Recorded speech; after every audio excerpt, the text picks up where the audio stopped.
সুপ্রভাত সুধী দর্শকবৃন্দ। শীতকালে নিশ্চয়ই কিছু কিছু ফুল গাছ করেছেন যেগুলি এখন প্রায় শেষের দিক, আর সিডপট বা বীজদানি তৈরি হওয়া ও পরিপক্ক বীজ তোলার এটাই যথাযথ সময়। যারা নিজের তৈরি করা গাছ থেকে বীজ সংরক্ষণ করে পরের বছর আবার গাছটিকে ফিরিয়ে আনতে চান, আজকের ভিডিও তাদের জন্য। দেখুন, সব শীতকালীন গাছে যে সিডপট তৈরি হবে তার কোনো মানে নেই, আবার সব সিডপট থেকে যে আপনি বীজ পাবেন সেটাও সবসময় হয় না। কোনটা গাছটির বীজ আর কোনটা গাছটির বীজ নয় সেটা আগে জানা দরকার, না হলে বীজ সংরক্ষণ করাটাও ফালতু হয়ে যায়। আবার যথাযথ সংরক্ষণ পদ্ধতি অবলম্বন না করলে বীজের ভিতরে থাকা প্রাণশক্তি নষ্ট হয়ে যায়, যেটা বাইরে থেকে বোঝা যায় না। পরবর্তীকালে সেই বীজ থেকে আর অঙ্কুরোদ্গমন হয় না। আজ আমার আলোচনার বিষয়, শীতকালীন কোন কোন গাছ থেকে বীজ তুলতে পারবেন আর সেই বীজগুলিই বা কেমন, আর তাদের সংরক্ষণের যথাযথ পদ্ধতি, যাতে পরের বছর আবার সেই গাছটিকে সুন্দরভাবে রিসাইকেল করতে পারেন। আমি সুরাইয়া, পাশে আছে আমার হাজব্যান্ড ইসমাইল। আমাদের পেশা শিক্ষকতা, নেশা গার্ডেনিং। চলুন প্রথমে দেখা যাক শীতকালীন কোন কোন গাছ থেকে আপনি বীজ তুলতে পারবেন আর সেই পরিপক্ক বীজগুলি বা কেমন দেখতে হবে সেই নিয়ে। শীতের উজ্জ্বলতম ফুল হচ্ছে পিটুনিয়া। ফেব্রুয়ারির শেষ বা মার্চের প্রথম দিকে কিছু কিছু শুকনো ফুলের গোড়ায় বীজদানি তৈরি হয়। পরিপক্ক হলে সেটা ফেটে ছড়িয়ে পড়ে। ছড়িয়ে পড়ার আগেই বীজদানি হলদেটে হলে বা কিছুটা শুকিয়ে গেলে সংগ্রহ করুন। বীজ খুবই সূক্ষ্ম, পোস্ত দানার থেকেও সূক্ষ্ম ও কালো রঙের হয়ে থাকে। ডায়ান্থাস বা বেবিডল, পরিপক্ক গাছে একমাত্র সিডপট তৈরি হয়। লালচে কালচে সূক্ষ্ম চ্যাপ্টা টাইপের বীজ এদের। মোটামুটি ফেব্রুয়ারি মার্চ মাসে সিডপট তৈরি হয়, সেখান থেকে বীজ তোলা যায়। গাছের বয়স কিন্তু 4 থেকে 6 মাস হতে হবে, তবেই এই গাছে সিডপট তৈরি হয়, না হলে সেই সিডপটে কোনো বীজ থাকে না। পপি, সুন্দর এই ফুলটি শুকিয়ে যাওয়ার পরে প্রত্যেক ফুলের প্রান্তে সিডপট দাঁড়িয়ে যায় যদি প্রুনিং না করা হয়। বীজ কিছুটা কালচে সবুজ টাইপের। বীজ অবশ্যই পরের বছরের জন্য সংরক্ষণ করা যায়। বীজ পোস্ত দানার মতো সূক্ষ্ম।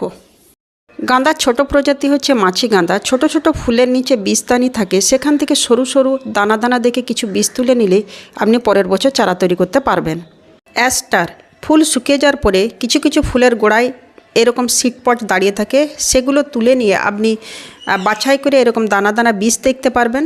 এই বীজগুলো থেকে আপনি পরের বছর সহজেই চারা তৈরি করে নিতে পারবেন। গাঁদা গাছের শুকনো ফুলগুলির মধ্য থেকে কিছু কিছু ফুলের গোড়ায় আপনি দানা দানা লম্বাটে টাইপের কালো কালো বীজ দেখতে পাবেন।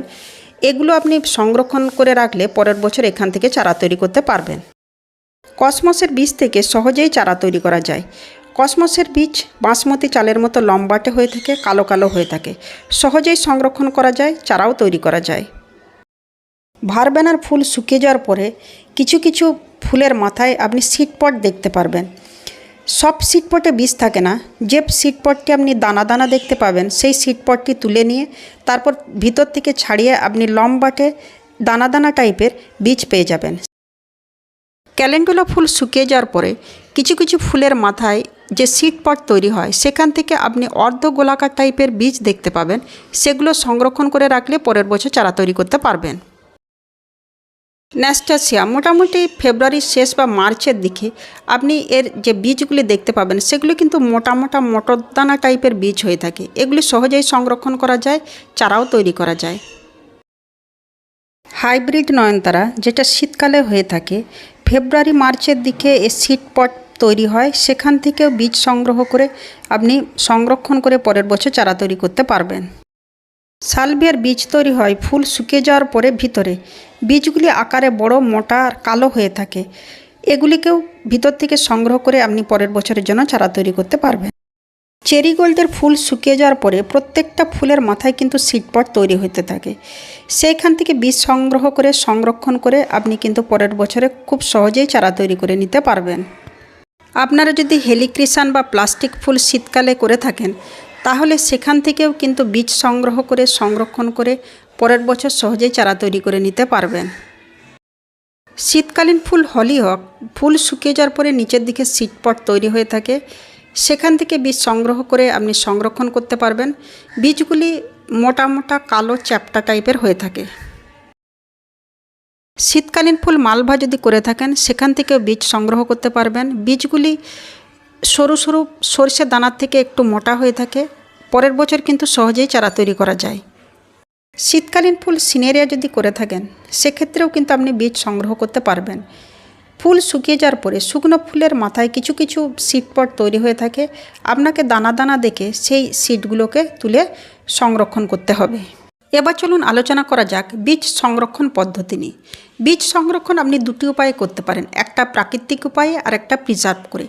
প্রাকৃতিক উপায়ে করতে হলে আপনাকে বীজগুলো তুলে নিয়ে মাটির মধ্যে ছড়িয়ে রাখতে হবে। যে কোনো টবের নিচে মাটির মধ্যে আপনি ছড়িয়ে রেখে দিতে পারেন। সিজনাল টাইমে সেখান থেকে কিন্তু সুস্থ বীজগুলো অঙ্কুরোদ্গমন হয়ে আবার নতুন চারাগাছ তৈরি হয়ে যাবে। আর যেটা আপনি প্রিজার্ভ করে রাখবেন তার সিজন এলে, মোটামুটি শীতকালীন ফুলের সিজন হচ্ছে সেপ্টেম্বর অক্টোবর মাস, আগস্ট সেপ্টেম্বর অক্টোবরের মধ্যে আপনি বীজগুলো বার করে বীজ তৈরির মিডিয়া তৈরি করে সেখানে এই শীতকালীন বীজগুলো ছড়িয়ে দিয়ে আপনি কিন্তু সহজেই শীতকালীন চারা তৈরি করে নিতে পারবেন। বীজ প্রিজার্ভ করার জন্য কয়েকটি জিনিস মাথায় রাখতে হবে। এক, কাঁচা বীজ তোলা যাবে না, গাছের মধ্যে পরিপক্ক বীজ তুলতে হবে। বীজ তুলে ভালোভাবে রোদে শুকিয়ে নিতে হবে। বীজের মধ্যে অনেক রাপ বা তুষদানা থাকে, সেগুলি ঝেড়ে শুধু দানা টাইপের বীজ বেছে নিতে হবে। অ্যান্টিফাঙ্গাস দিয়ে সংরক্ষণ করতে পারেন, তবে অ্যান্টিফাঙ্গাসের কার্যকরী ক্ষমতা মাত্র 15-20 দিন থাকে, তাই বীজের মধ্যে যাতে কোনো প্রকার ময়েশ্চার না থাকে সেটা লক্ষ্য রেখে ভালোভাবে বীজটিকে শুকিয়ে নিন, না হলে কিন্তু বীজের মধ্যে ফাঙ্গাস ধরে বীজে পচন ধরতে পারে। আমি এরকম পেপার কেটে ছোট ছোট প্যাকেট তৈরি করে বীজ সংরক্ষণ করে থাকি। এতে সুবিধা হচ্ছে বীজের মধ্যে যদি কোনো বাড়তি ময়েশ্চার থাকে তাহলে পেপার তা শুষে নেয়, বীজগুলো শুকনো রাখে। আরেকটা জিনিস খেয়াল রাখতে হবে, বীজের অঙ্কুরোদ্গমের জন্য আলো, হাওয়া আর জলের প্রয়োজন। তাই বীজ এমন জায়গায় রাখুন যেখানে আলো, হাওয়া আর জলের স্পর্শ থাকবে না। আপনি এগুলি সংরক্ষণ করার জন্য শেলফ, আলমারি, কাবার্ড, এমনকি ডিপ ফ্রিজারও ব্যবহার করতে পারে। ডিপ ফ্রিজারের মধ্যেও কিন্তু বীজ বছরের পর বছর সংরক্ষণ করা যায়। এই বীজগুলির অঙ্কুরোদ্গমের যখন সিজন আসবে, মোটামুটি বীজের প্রকারভেদে আগস্টের লাস্ট থেকে অক্টোবরের ফার্স্ট উইক পর্যন্ত বীজের অঙ্কুরোদ্গমের জন্য শীতকালীন বীজের মিডিয়া তৈরি করে বীজ ছড়ান। চারা তৈরি হলে মাসখানেকের মধ্যে আপনি শিফট করে গাছ তৈরি করে নিতে পারবেন। আপনারাও কিন্তু পেপার কেটে এভাবে ছোট ছোট প্যাকেট বানিয়ে রেখে বীজ সংরক্ষণ করতে পারেন। পেপার কিন্তু বীজ সংরক্ষণের একটি আদর্শ জিনিস। এই দেখুন, আমার বীজ সংরক্ষণের জন্য আমি প্যাকেটগুলো তৈরি করে নিয়েছি। আপনারা বীজ সংরক্ষণের জন্য প্লাস্টিকের জিপলক ব্যাগও ব্যবহার করতে পারেন, তবে পেপারই কিন্তু বেস্ট। এইভাবে প্রত্যেকটা বীজকে ভালোভাবে শুকিয়ে যাওয়ার পরে আমি প্যাকেটের মধ্যে ভরে নেব।